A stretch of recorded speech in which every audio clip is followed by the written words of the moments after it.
তোমাদের গ্রামের বাড়িতে এই পিঠাটার নাম কি বলে বলো তো?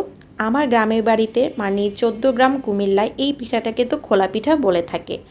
অনেকে এটাকে চিতই পিঠাও বলে থাকে। এই পিঠাটা মাংস অথবা যে কোনো তরকারি দিয়ে খেতে অনেক ভালো লাগে।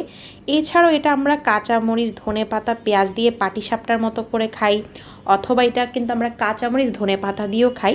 তো আজকে সকালে আম্মু এটা নাস্তা বানাচ্ছে, ভাবলাম তোমাদের সাথে শেয়ার করি।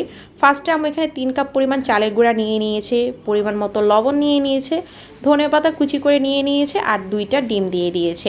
আমরা কিন্তু সচরাচর এটাতে কাঁচামরিচ দিয়েও খাই, বাট আজকে আম্মু কাঁচামরিচটাকে স্কিপ করেছে।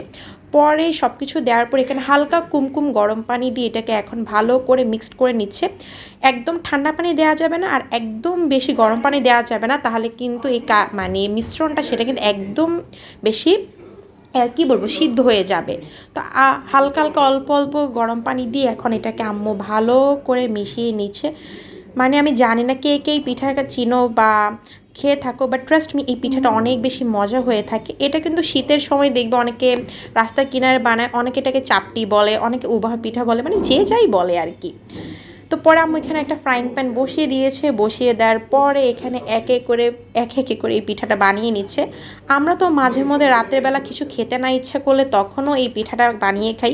স্পেশালি আমার আব্বু এই পিঠাটা অনেক বেশি মানে পছন্দ করে থাকে। তো পরে আম্মু এখানে দেখো একটা ঢাকনা দিয়ে দিল। অল্প আছে এই পিঠাটা বানাতে হয়, কারণ বেশি স্পিড যদি চুলায় থাকে তাহলে কিন্তু এটা পুড়ে যায়। তো পরে ইজিলি দেখো আম্মু এগুলোকে তুলে নিচ্ছিল। তো পরে একটার পর আম্মু একটা দিয়ে নিচ্ছিল। তো আজকে আমরা হলো এটা কলিজা ভুনা দিয়ে খাবো। লাস্ট ভিডিওতে কিন্তু আমি তোমাদেরকে দেখিয়েছিলাম যে আম্মু কীভাবে কলিজা অথবা ফুসফুস ভুনা করে। তো পরেই তো বানানোর পরে আমি আমার জন্য প্লেটে সাজিয়ে নিলাম। এই যে কলিজা ভুনা দিয়ে পিঠা, এটা যে কোনো তরি তরকারি অথবা মাংস দিয়ে খেলে অনেক ভালো লাগে। আশা করি তোমাদের কাছে ভালো লাগবে।